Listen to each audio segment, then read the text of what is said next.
दोस्तों, मेरा मिशन है जिंदगी को आसान बनाना। इसी कड़ी में आज मैं लाई हूँ कुछ ऐसे time and money saving tips जो यकीनन आपके काम आएंगे। नमस्कार, स्मार्ट टिप्स विद ज्योति में आपका स्वागत है। तो आइए शुरू करते हैं। मेजरिंग टेप को हम कितनी भी अच्छे से लपेट कर रखें, इसका जो कॉर्नर है वो खुला रहता है। इससे वो ऑर्गेनाइज नहीं रहती और टेप खुल जाती है और उलझ जाती है। मेजरिंग टेप को ऑर्गेनाइज करने के लिए आप लीजिए एक रबर। टेप के कॉर्नर पर जो एक होल होता है उसमें आपको रबर बैंड को डालकर उसे इस तरह सेट कर ले। अब टेप का यूज करने के बाद इस रबर को आप पूरे टेप पर लगा दें। अब आपका टेप ऑर्गेनाइज रहेगा। आई ड्रॉप की बोतल इतनी छोटी होती है कि उस पर लिखा हुआ हम पढ़ नहीं पाते हैं। कई बार ऐसा होता है कि वो एक्सपायर भी हो जाती है, लेकिन हमें उसकी एक्सपायरी डेट देखने में दिक्कत महसूस होती है। इस समस्या के समाधान के लिए आपको लेना है मोबाइल। मोबाइल के कैमरे से मोबाइल को झूम करके आप इसकी एक्सपायरी डेट चेक कर सकते हैं। है ना स्मार्ट ट्रिक? अक्सर जब हम शॉपिंग करते हैं तो हमें इस तरह के शॉपिंग बैग मिलते हैं, लेकिन ऊपर से ये ओपन होने से इनमें का सामान बाहर गिर सकता है। इसके लिए आपको क्या करना है, ये जो लॉक है उसे ऑपोजिट साइड वाले लॉक में डाल देना है। इस तरह चारों लॉक को ऑपोजिट साइड वाले लॉक में डाल दें। अब जब आप इसे खींचेंगे तो ये बहुत ही अच्छे तरीके से चिपक जाएगा।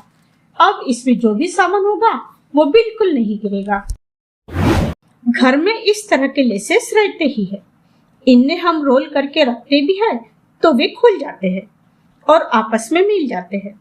लेसेस को सही तरीके से ऑर्गेनाइज करने के लिए आप इस तरह की पेपर पिन या इस तरह की पिन जो शर्ट की पैकिंग में आती है वो यूज कर सकते हैं। इस तरह की पिन को यूज करके आप रिबन या लेसेस को ऑर्गेनाइज कर सकते हैं, जिससे वे आपस में नहीं मिलेंगे और खराब नहीं होंगे। फ्रिज के दरवाजे में सामान रखते वक्त हम रैंडमली जैसी जगह मिले वैसा सामान रख देते हैं, लेकिन यदि दरवाजे में सामान रखते वक्त थोड़ी सी अवेयरनेस से सामान रखा जाए तो हमारा फ्रिज सालों तक खराब नहीं होगा। इसके लिए फ्रिज के दरवाजे में जब भी सामान रखें, जिस तरफ दरवाजा फ्रिज को अटैच होता है उस तरफ हेवी सामान रखें। जिस तरफ दरवाजा खुलता है उधर हल्का सामान रखें। यदि हेवी सामान दरवाजे का जो भाग खुलता है उधर रखा गया तो हेवी सामान का लोड दरवाजा खुलने की तरफ आने से जॉइंट पर ज्यादा लोड आएगा, जिस वजह से वो पार्ट जल्दी डैमेज हो सकता है। इसलिए हमेशा हेवी सामान डोर जहां अटैच होता है उस तरफ रखें।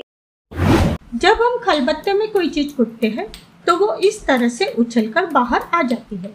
ऐसा न हो इसके लिए आप लीजिए इस तरह का फोम। ऐसे फोम शर्ट आदि के पैकिंग में आते हैं। खलबत्ते को उल्टा रखकर पेन से फोम पर मार्किंग कर लीजिए। कैंची की सहायता से फोम को काट लीजिए।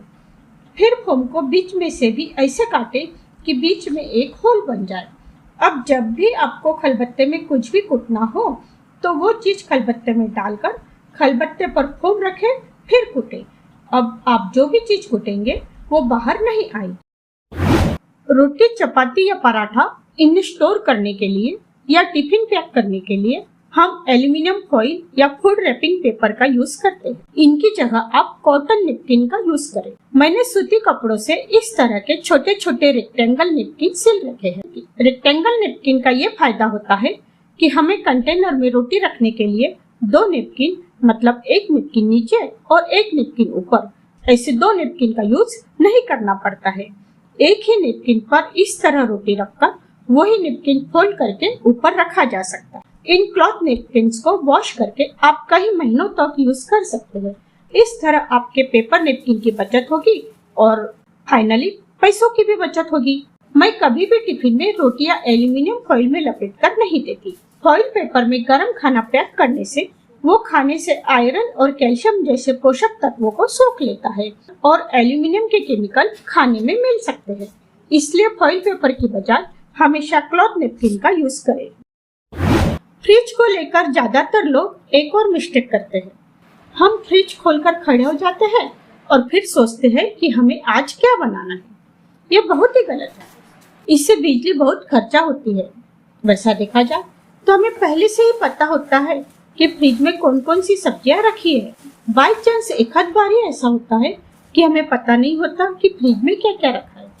इसलिए जहाँ तक हो सके पहले ही डिसाइड कर ले कि आपको कौन सी सब्जी बनानी है, फिर फ्रिज खोलकर फटाफट वो सब्जी निकाल ले। इससे बिजली बिल की बचत होकर पैसा बचेगा।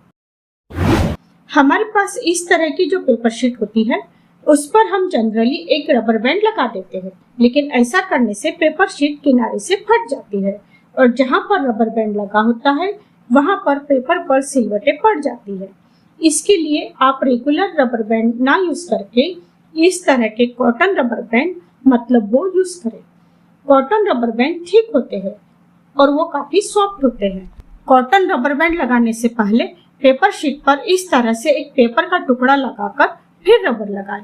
अब आपकी पेपर शीट बिल्कुल सेफ रहेगी, कहीं से कटेगी नहीं और उसमें सिलवटें भी नहीं पड़ेगी। मार्केट में आजकल कई प्लग इन फ्रेग्रेंस आ रहे हैं जो बहुत ही एक्सपेंसिव होते हैं। इन एक्सपेंसिव रूम फ्रेग्रेंस की जगह आप इस तरह से कपूरदानी खरीदें। आप इसमें कपूर लगाकर रूम की फ्रेग्रेंस इंक्रीज कर सकते हैं। कपूर से घर की निगेटिविटी भी दूर होती है। आप इसमें थोड़ा सा पानी डालकर 3-4 ड्रॉप एसेंशियल ऑयल की डाल दीजिए। इससे भी पूरे घर में बहुत ही अच्छी खुशबू फैल जाएगी।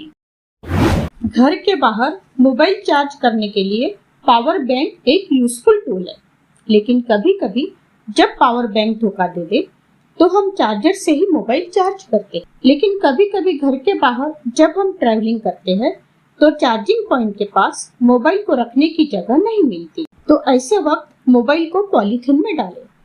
फिर पिन होल्डर को पॉलीथीन के हैंडल में से निकालकर प्लग में लगा दें। अब आपका फोन सेफ रहेगा और चार्ज भी हो जाएगा।